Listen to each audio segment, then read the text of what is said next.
Hey, this is Tom with Rocket Restorations, and yesterday we did a video on top 5 most overpriced Mopar parts that you see at swap meets. So the goal of this post is kind of tell you, this video is kind of tell you, like, when you go to swap meet, what stuff is always overpriced, which stuff is underpriced.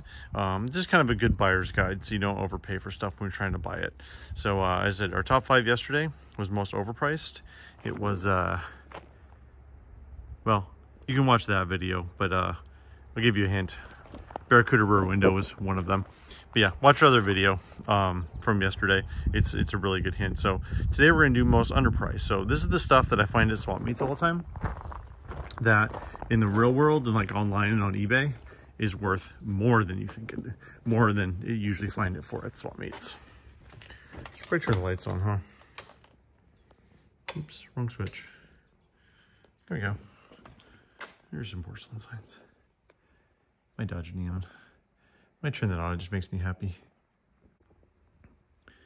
All right, most people do from 5 to 1. We do it the other way. I don't know why. I just am. So number 1 on our list is aluminum intakes. I don't know if you have gone online and tried to buy new aluminum intakes lately. They are really, really expensive. I mean, like any Edelbrock now is like $400, $500. It is insane how much prices have gone up on these. For years, I have been making really good money buying these at swap meets, and certain ones go for more than others. And some are just really, really cheap, and they go for a really good money on eBay. As I said, you just can't buy an intake anymore for under $300, $400. So, I mean, if you can find these at any swap meet, pretty much kind of my limit is basically under $100. I'll always buy it because I can always get over $200 for these. This is an example. So this is a 1970 440 6-pack engine. It is for, it's under the cover here, but for this gorgeous 70 Challenger, which is a 440 6-pack 4-speed car with a shaker hood.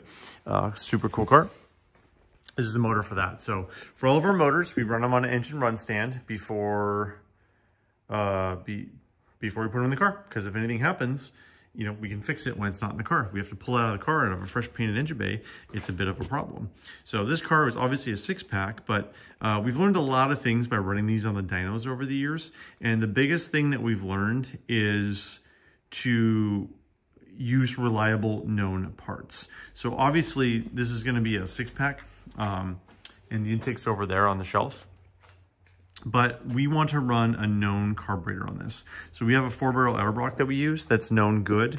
We actually had a motor last year. I don't know if this is what caused the cam to wipe out, but we put the original Holly on and the power valve was bad, and it just leaked a bunch of gas in the motor and it wiped out the cam.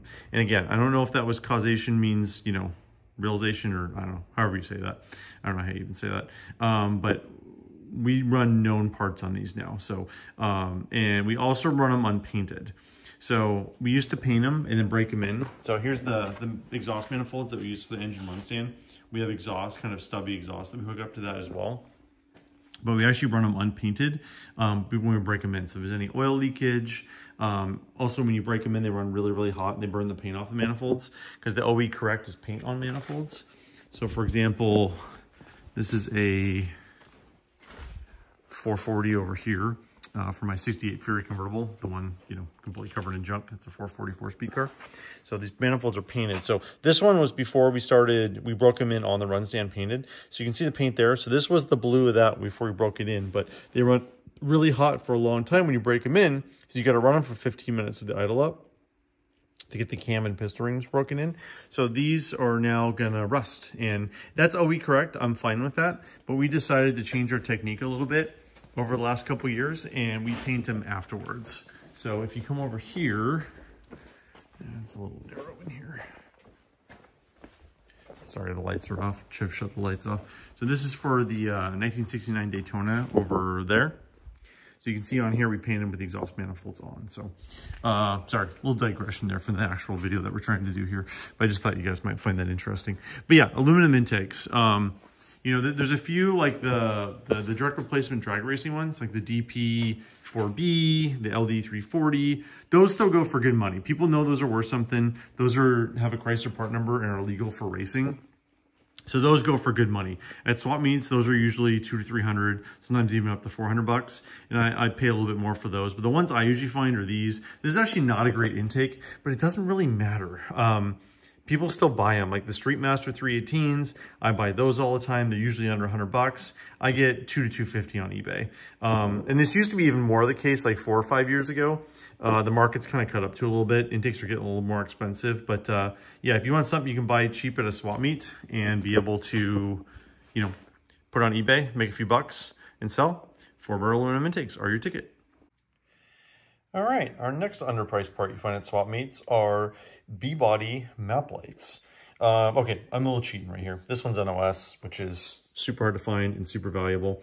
But for whatever reason, these are really, really hard to find. They pitted really bad. So they were up on the dash. So here, I'll show you. This one's actually for the Project Daytona back there. But this one has one too. So let me show you where they are. So they tuck up under the dash, underneath here on rally or non-rally dash. So right there, that's the map light. And I don't know why these things are really hard to find. I discovered this a few years ago. I got like a parts lot and I bought one for like 20 bucks. These in like decent shape go for like 100 to 150 on eBay. And I'm not really sure why. I think the switches on the back right here are really fragile. They break and these pit really bad. I've got one up on eBay right now for 100. It hasn't sold, but it is a little pitted. But if these have good chrome, I've gotten to $100, $150 for these. So, you know, if you can get them for less than 20, 30 bucks at a swap meet, which I see them for regularly at swap meets, they're a really good deal. This one's pretty cool. We got this in a dealer in South Dakota last year. It's like it was $650. Something just fell over. What was that? Is there a ghost in my shop? I don't know what that was. I should probably go figure out what just fell over.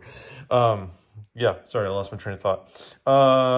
Yeah, so B-body map light. If you can get it cheap, get it. They're pretty hard to find. They're always pitted. Obviously, conditions everything. If they have a ton of pitting in the chrome, they're not worth as much. If the switch is broken, they're not worth as much. The lens doesn't really matter. They reproduce those. Those are pretty easy to find. They're not that expensive. But if you find one with the chrome good and the switch is good, try and buy it if you can. All right, next part we got here. It's not charger taillights. It's actually charger reverse lenses. So I don't know why. These are really, really hard to find. So these are used on 68 and 69 Road Runners and on 69, 70. Actually, sorry. I think it's a 69 Road Runner. I should probably get this right because it's my video. Yeah, 68 Roadrunner's got it in the taillight. So 69 Roadrunner and 6970 Charger. They're reverse lights. The lenses aren't that hard to find. These are glass. They don't really go bad. But the bezel is actually stainless. So they're actually pretty good too. The problem is they're right over the exhaust and the sockets always rust out. I don't know why. They're really hard. They're really hard to find with sockets that are decent. So they're really expensive and people don't really realize that. So you can generally find them at swap meets. The key is for all the parts to be there. Here, I got a pair over here that are off a car. Let me show you. Okay, here's a set off a car, so I can kind of show you what all the pieces are here.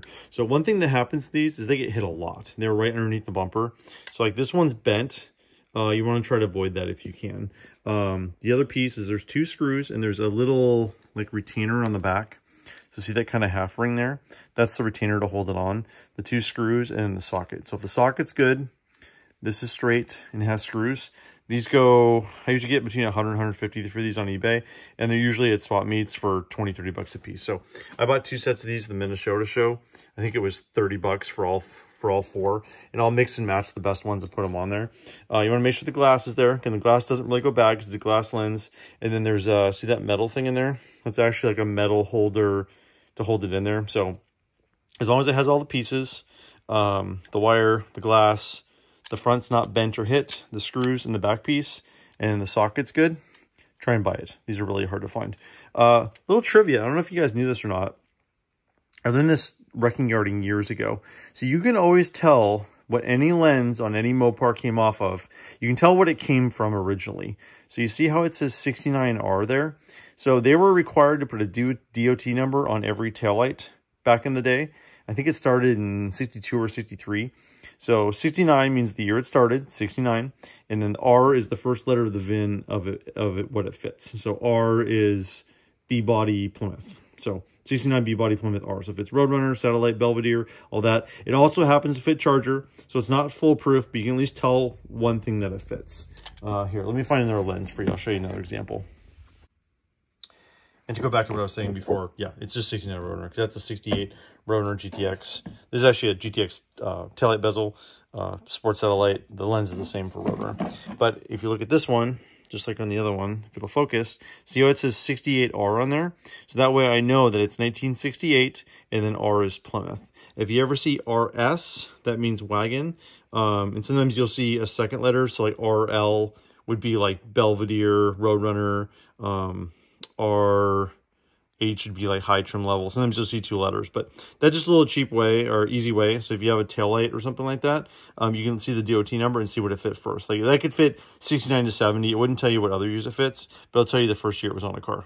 Just a little trivia, one thing I learned over the years. All right, next up on the list.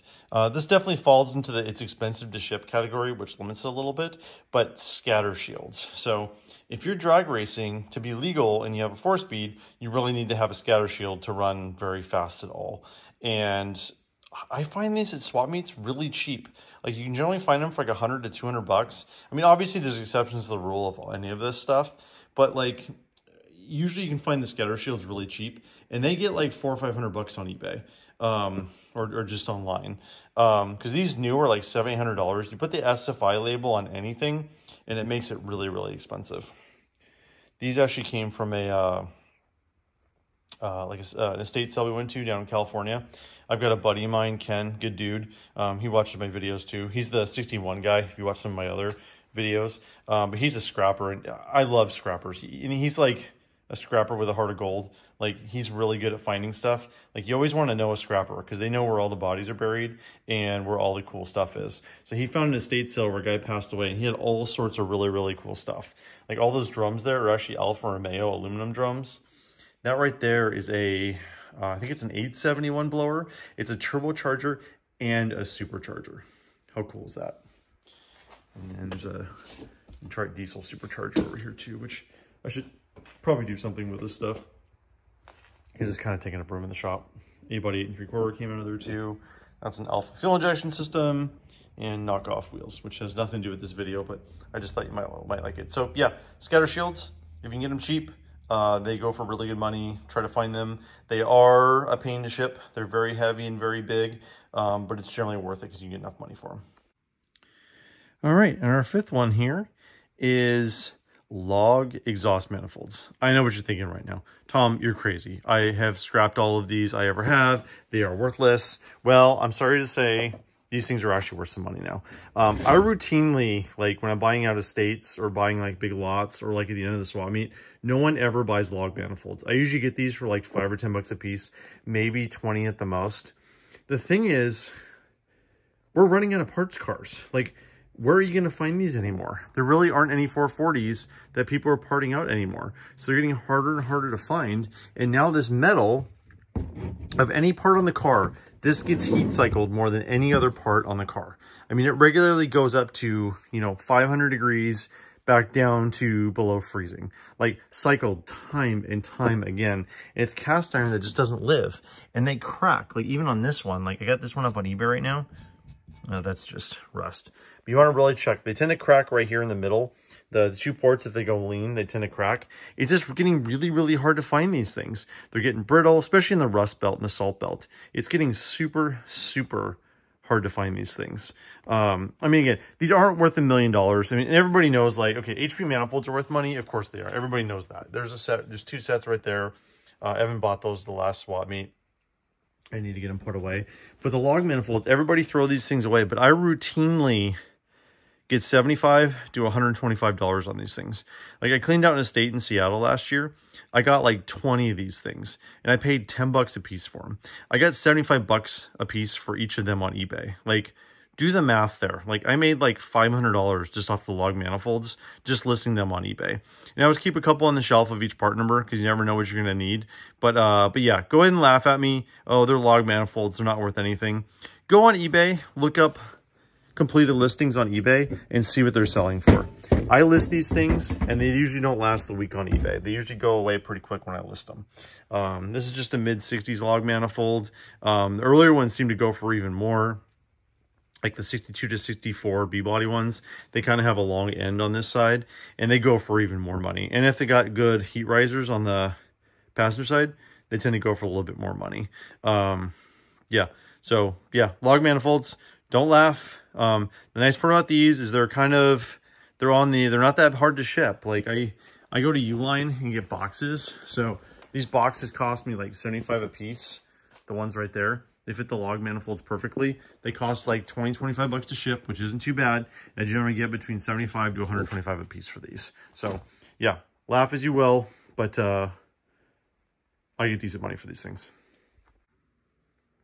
No, I'm using this pen. I wore him out. I was trimming outside for a while in the orchard and he was chasing me around with the trimmer. He's a little worn out. He's adorable. All right, well, there you go. We're back in my office here with my Mopar clock and my SL Savage Socks and Martin poster. Cool stuff. Wild license plates.